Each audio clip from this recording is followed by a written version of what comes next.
Okay, welcome back to the next installment of our crypto lectures. We are now embarking on a 2-week or so stint to deal with public key cryptography. You will have seen that there is quite a big slide set available online, but this will not be sort of one humongous long talk. Rather than that, I will chunk this up into many shorter videos. So we are starting with just some basic introduction and with the basic concept about public key cryptography today.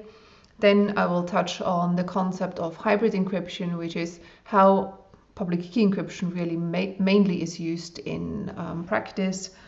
And then we need to instantiate this, which means there will be a session on LGML and there will be a session on RSA encryption. Simply because these are the two most widely used systems still today. LGML is particularly versatile because you can instantiate it over a range of different algebraic structures. And so we will study the most basic version of it, which gives you, I think, a really good background into the many use cases of discrete logarithm-based cryptography. As usual, there are some hands-on exercises. In contrast to previous sessions, I will not sort of at the end of the sort of taught content run briefly through the exercises. I'll just leave them up to you in which order you want to do them. It's the usual story. They're marked out with a star system. More stars means it could be slightly more difficult, but it always depends on your background as well. So don't be put off, give it a go. Okay, so let's move on then and just talk about the concept of public key encryption. So what was the motivation for public key encryption? I made reference already to a work by Whit Diffie and Martin Hellman in 1976, where they imagined the idea, the concept of public key cryptography. And they did this in response really to the changing world back then. I mean, this is before my time even, it's much before your time. And perhaps it's slightly difficult to really fully appreciate what the world was like back then. But it was essentially the early days of computing. It was clear to many people what kind of humongous impact the advent of computing would have on all of our lives. It was clear to the American Standards Institution. Remember, this is also around the time when DES was standardized, that computing will have an enormous role also in electronic commerce and in the banking industry. And it was clear that cryptography would have a significant role here to play, because the more people participate in digital communication, the more we need from this kind of new tool. Before that time, digital communication was mainly for academics. You might have some awareness of how the internet actually came to be. It was more or less a sort of a research fancy related to various academic institutions, but also to, of course, the military, and then the World Wide Web eventually came to be in relation to the CERN research project and research offices in Switzerland.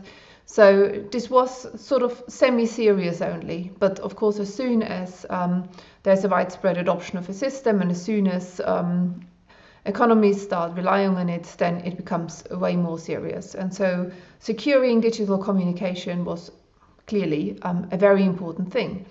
But with symmetric key cryptography, as you know, you have certain limitations. And this is if you have got a person A who is interested in being securely online, and there are many other people, B, or many institutions that this person A would like to communicate with, then we know that there is a problem in the symmetric world, because with each other entity, we then need to share a separate secret key. And obviously, if there are many such separate entities, which was the expectation would be the case, then it becomes difficult. And yes, eventually, some sort of semi-efficient ways of distributing symmetric keys were invented. We talked about them, in particular the Kerberos protocol. But remember, a reasonably efficient system like Kerberos, in a way, is also a closed system. There is somewhere trusted authority. If a user gets initialized, we need to give them a secret key out of band. to be used with a trusted authority. This really does not work when it comes to a kind of an infrastructure where everyone should be able to participate and where new users emerge ad hoc. And perhaps also important to bear in mind, I often draw users as sort of kind of people, or as entities, or as devices, and this is really important, that users aren't just human beings. There are lots and lots of devices that we nowadays connect somehow without really thinking much. And so it's much more than just about connecting humans where perhaps eventually you can give them a password. These devices have to be able to connect autonomously without much human intervention. So clearly just relying on symmetric stuff doesn't work. This was the backdrop to Diffie and Hellman's work. And this is what the Diffie-Hellman key exchange achieved. But just exchanging keys is perhaps still not sufficient. Perhaps we really need a more native form of public key cryptography, so that we don't have to do an explicit sort of key exchange followed on by symmetric key cryptography. And there's of course the really important use case of digital signatures, which we cannot fully realize in a symmetric setting, because one of the important use cases of a normal signature is that one person can produce it and many people can verify it. So more is needed than what we have seen so far. And so really after Diffie and Hellman's initial paper, the public key revolution continued. This was an exciting time. Lots of people realized the potential of the ideas that they had put forward. And there was a race on, so to speak, to actually realize that in practice, because as you may remember from our previous lectures, Diffie and Hellman imagined the properties that public key cryptography will need to have, but they weren't able to actually produce a system. They were able to produce a system for key exchange, but not for native public key encryption. So there's still sort of the race on to make this work in practice. So what public key cryptography really does is realize useful asymmetries in a setting that relates to crypto. So our current setting is then that every user doesn't just have a single key, but a user has got a key pair. So they have a public key, which I denote by PK, and a secret key, which I denote by SK. If you've sort of been to perhaps other courses where there was some notion of crypto, then often you would find in a context of public key cryptography that the notation is used public key and private key. But I'm sure you will notice that abbreviations of public key and private key result in the same kind of thing, namely PK, which isn't very useful. So I hence use the notation public key and secret key, which is slightly easier to handle. So the first ones in line to then really produce a public key encryption system, a really native one, were Rivest-Chemie and Eilman in 1978. They published a paper. In 1977, they had patented their idea already. And I provide here the links to both of these things. And it's really quite interesting to read that. So if you have a moment, take a cup of tea, take a cup of coffee, or whatever else you fancy. Go online and have a look to read through that. It's really well worth it. But this is in fact not the entire story. The entire story about public key cryptography was only revealed actually really late, as late as 1997, because it turned out that in 1997 GCHQ, so this is part of the British intelligence services. It stands for Government Communications Headquarters.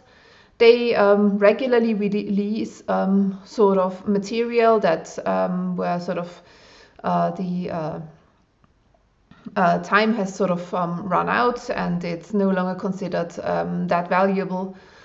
Or sometimes it's considered very valuable and you want to release it because of that. And this was the latter case here, because it turns out that a British mathematician named Clifford Cox, he actually had invented public key cryptography before RS and A had. As early as 1973, in fact. And he proposed the concept. He also proposed sort of ideas for constructions. and put this forward to his superiors, who thought, oh, this is just mathematicians thinking, wishful thinking. That has got no relevance, so let's just file it and never talk about it again. He eventually got some pats on the back for that. But it's, I suppose, slightly sad, and maybe a good reminder that we are often not the best judge of what is going to be practical in the future. So clearly here this was a bad misjudgment of his invention. So let's have a look at what we could achieve with a construction like public key cryptography. So suppose we make a formal definition. What is it that we can achieve? What is it that we want to achieve? As usual, we will really want to spend some time thinking about what are the security notions that we need to have in practice. So let's move on. Let's now formally define a public key encryption scheme. You will see that there are obvious similarities to what we have done for symmetric key cryptography. We will have 3 algorithms, one that generates keys, but now we will get a key pair as a result. And we have got the secret key and the public key, and then we've got a function that encrypts messages and a function that decrypts messages.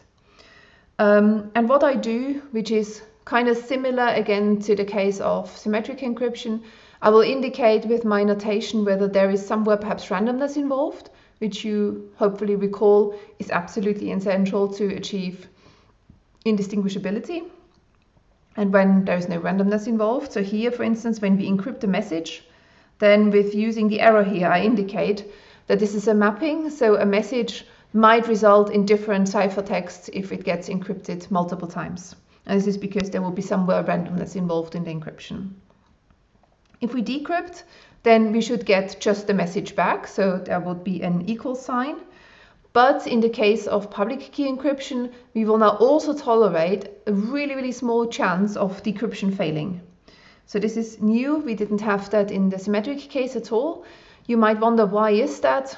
And the reason why we put this in straight away is because public key cryptography tends to rely on the ability to generate somewhere prime numbers, and then we do something else with them.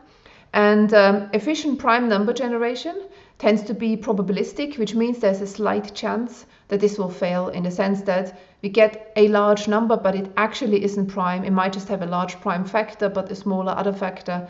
And this might cause decryption extremely rarely to fail. So this is why we have that here.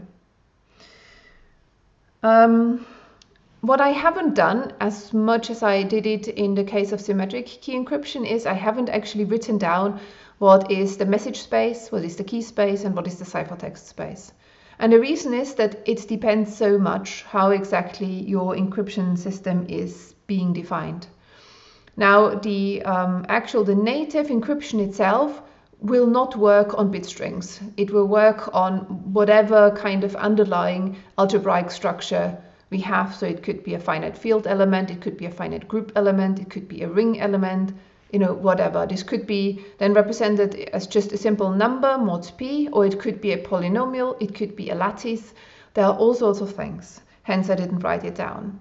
So what you need to bear in mind is that to make this work in practice, we will always have to define somewhere, often rather application specific and crypto system specific, we will need to define a mapping between the bit strings, which are the messages that we really want to encrypt, and the elements that our crypto system can really deal with. So bearing that in mind, we will now just look at what would be a natural definition for security. And I hope it will not come as a surprise that I will now go straight away to indistinguishability. Of course, we could also think about one-wayness under different adversarial options, so CPA, CCA, or passive. But we have discussed this before. One-wayness is certainly necessary, but it's not sufficient for a good crypto system. At the end of the day, we are looking again for indistinguishability. So we want to lose as little knowledge, as little information as possible about the underlying plaintext in our encryption scheme. So the game here to the right is really something you have seen now many, many times. I will sort of walk through it nevertheless. So we have got here the overall indistinguishability game, and here it's under a passive adversary. So you can see that the adversary here has got no whatsoever oracle help, hence we call this a passive game. And then you see here on the left-hand side of the adversary, like we have here on the left-hand side of our sort of abbreviation for the security notion, is the actual indistinguishability game. So the adversary chooses two messages, M0 and M1. The challenger, so the game player, the game master, takes one of these at random, encrypts it under the public key, sends it back to the adversary, and then the adversary needs to guess which of the two messages has been actually encrypted. And like before, it should be obvious to you that an adversary can always win this game unless the encryption is somehow probabilistic. Yeah. So what we needed for in the symmetric key setting, we need here as well, and this is probabilistic encryption. Perhaps what is important to point out is that in the case of symmetric encryption, I have, for one example, I have sort of given you the visual representation of the game and then an algorithmic description of what happens when. And I mentioned back then that I don't provide this detailed description because mostly it doesn't matter in the case in the symmetric settings that we looked at. But here, for instance, it actually does matter a slightly bit more. So here we would really assume that the key generation happens initially, that the secret key gets embedded into some decryption oracle, and the public key is public, which means that the adversary will choose their messages M0 and M1 after they have seen the public key. And that's an important distinction. In the symmetric key setting, that doesn't make sense because there is no public key. The adversary doesn't need to wait for anything. Yeah, but here there is a public element that is connected to the secret key, and does it make sense to really be clear that the adversary has access to the public key, thus they see it, and then they make their choice. So I have got the same game here again, but now I call it indistinguishability under chosen plaintext attacks. That's not a mistake. It's actually a simple consequence from the fact that the adversary can always do encryptions because they have access to the public key, and we know that the functions for encryption and decryption are also public. There's no secrecy behind them. So we don't really need to give the adversary in the public key setting any access to an encryption oracle because they can do that themselves. So actually the game from before, which was indistinguishability in a passive setting, is exactly the same when we have a CPA setting.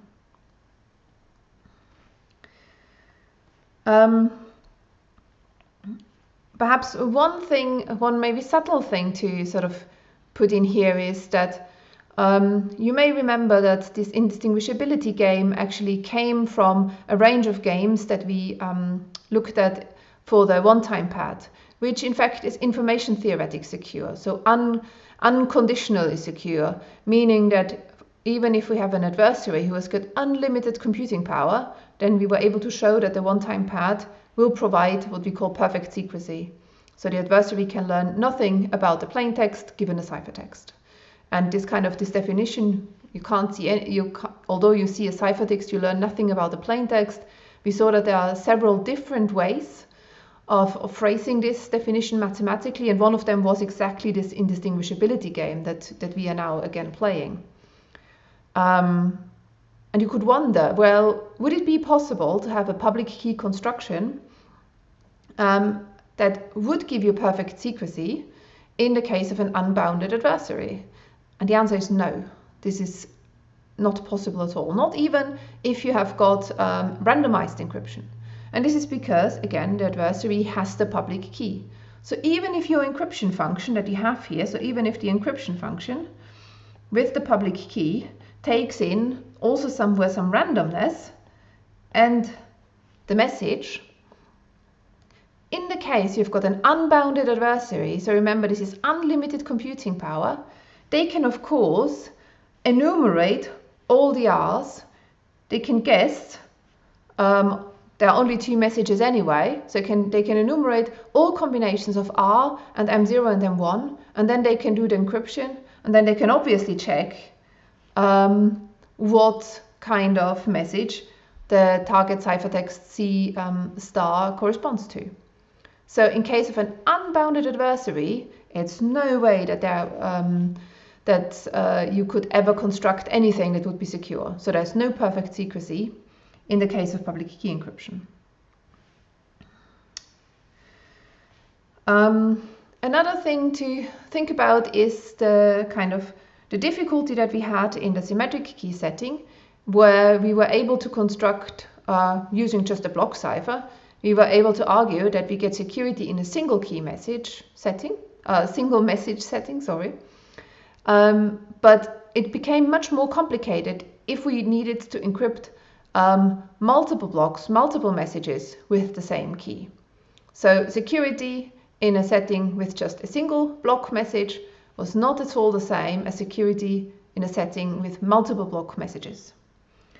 This now is different, again, in the case of public key cryptography, and this is again because the adversary knows the public key. So there's no point in assuming ever that only a single block message gets encrypted with a key, because the adversary can encrypt arbitrarily many blocks of messages with that key. So in fact, there is only a multiple block setting. And then finally, the last perhaps important distinction to bear in mind when it comes to public key encryption is the significance of chosen ciphertext security. Remember again, this comes from the asymmetry that is inherent in this setting. In the symmetric key setting, we have got an entity here A and another one B, and they share a key pair, they share a key SK, right? But in a public key setting,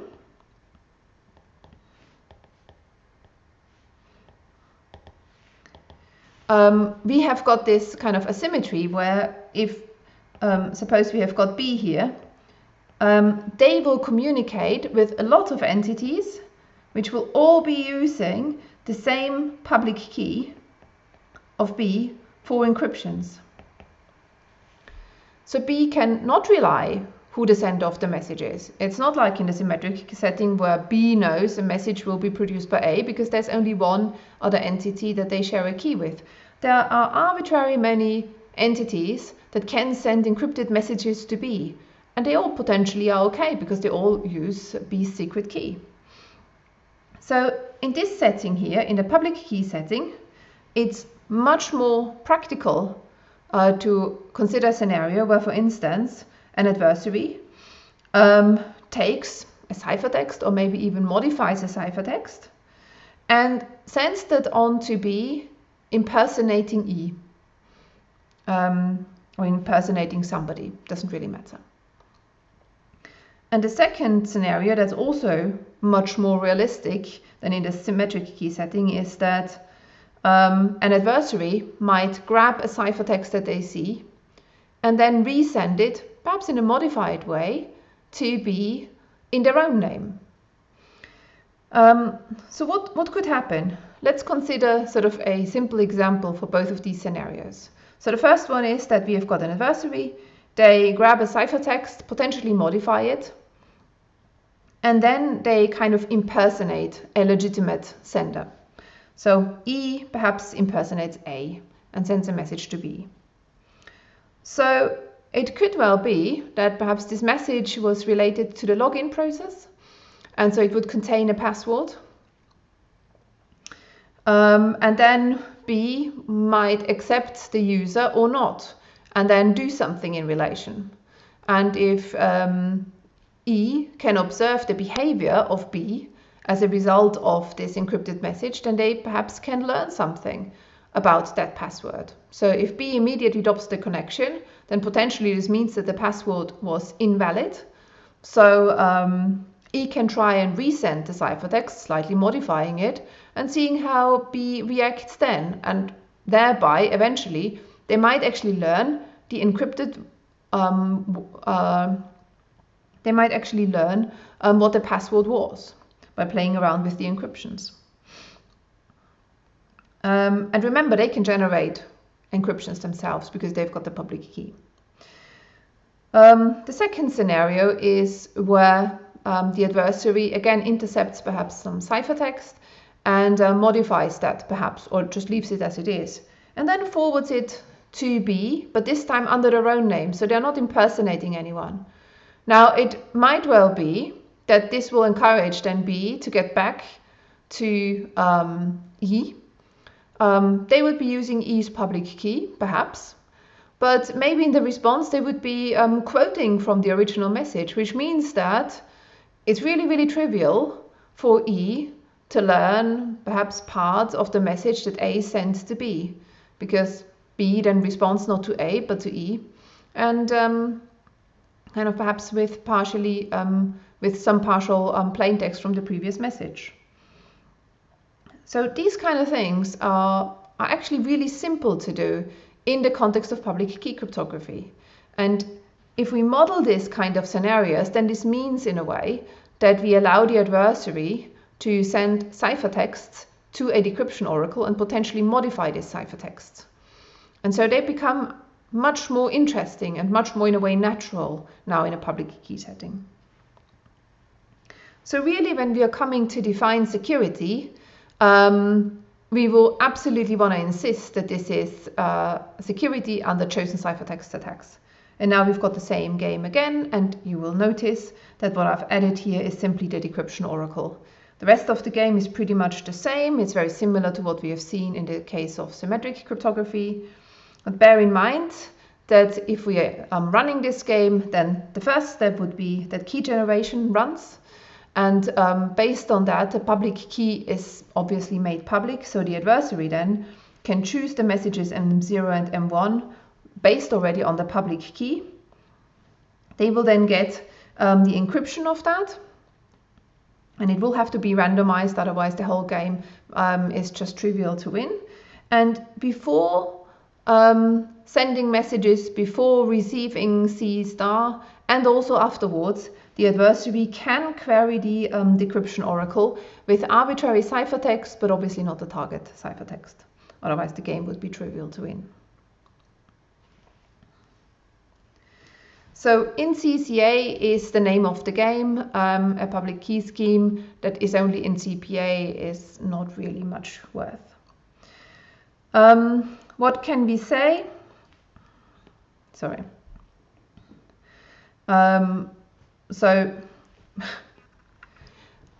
we now think about in CPA and CCA, there are small differences, as you can imagine, when it comes to constructions, whether they fulfill one or both. So what we said already is that it's possible to prove for in CPA style encryption that single messages make no sense, so multiple messages are natural, and that in a way sort of also hints to the fact that arbitrary length messages must be okay. For in CCA, it's a slightly more subtle. So a single encryption setting implies multiple encryption setting, but security in the context of fixed length messages does no longer imply security against arbitrary length messages. So you've got to be slightly careful. This brings us now to the end of this first stint about public key encryption, and I will continue then with hybrid encryption in the next video.